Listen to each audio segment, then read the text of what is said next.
Hello दोस्तों, हम इस वीडियो में एक्सरसाइज 8.1 का क्वेश्चन नंबर 2 को सॉल्व करते हैं। देखते हैं कि क्वेश्चन नंबर 2 किस प्रकार से सॉल्व होगा। तो आइए क्वेश्चन पहले पढ़ते हैं कि क्वेश्चन में दिया हुआ क्या क्या है और क्वेश्चन बोल क्या रहा है। इस क्वेश्चन में बोला जा रहा है कि tan p एक फिगर दे दिया गया है और बताया जा रहा है कि tan p और cot r का मान ज्ञात कीजिए।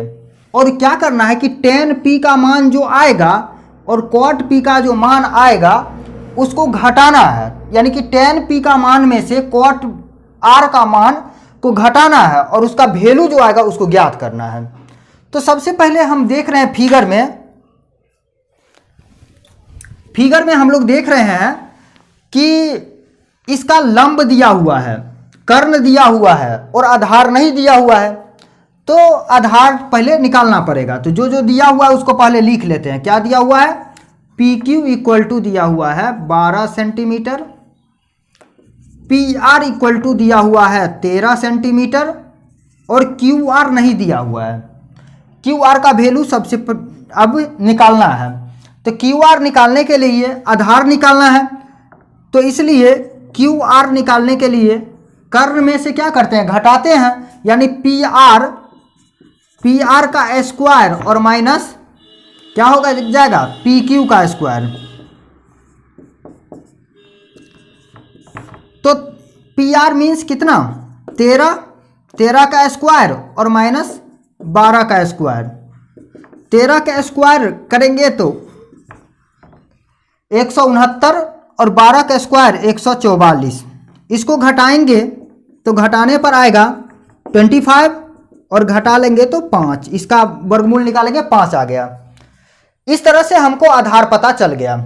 अब करना क्या है कि इसमें ना वैल्यू रखना है। tan p minus cot r, इसका वैल्यू निकालना है।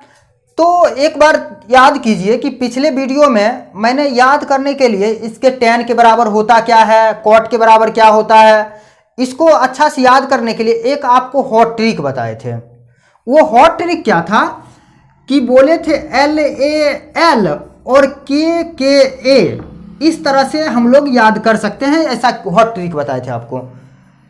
तो बोले थे कि ये साइन होगा, ये कॉस है और ये tan है और फिर इधर से कॉट हो जाएगा।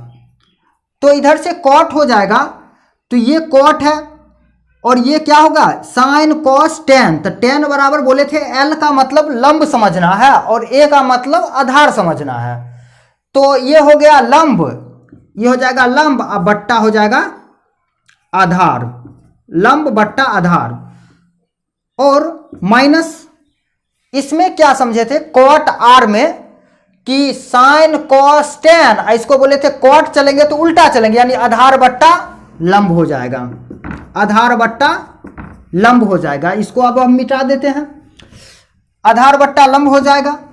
अब क्या करना है कि इसमें देखना है tan p बोल रहा है तो इस बिंदु पर है, tan p बोला तो इस बिंदु पर और r बोला तो इस बिंदु पर। तो इसके लिए आधार ये हो जाएगा और इस बिंदु के लिए आधार ये हो जाएगा। सिर्फ और सिर्फ आधार और लंब बदल जाएगा आपस में, बिंदु चेंज होगा तो आधार और लंब बदल जाएगा, लेकिन इसका कर्ण नहीं बदलेगा, कर्ण नहीं बदलता है। तो P बिंदु के लिए ये आधार हो जाएगा और ये लंब हो जाएगा। तो हमको लिखना क्या है? लंब न लिखना है। तो लंब क्या लिखना है? QR लिखना है और आधार कितना लिखना है? PQ लिखना है। माइनस इसमें क्या लिखना है? R पर देखना है और आधार बट्टा लंब लिखना है। तो आधार इसके लिए ये होगा, इसके लिए R के लिए आधार ये और तो ये आधार, इसका आधार क्या है? QR। और उसके बाद क्या है कि लंब लिखना है, तो इसके लिए लंब क्या हो जाएगा? PQ। इस तरह से अगर देखें तो हमको कितना आ रहा है? QR का वैल्यू देखिए कितना निकला है? 5 निकला है, 5। और PQ का वैल्यू कितना निकला है? PQ का वैल्यू देखिए तो PQ का वैल्यू है 12 माइनस QR का वैल्यू कितना है? 5 और पी क्यू का वैल्यू कितना है, पी क्यू का वैल्यू 12।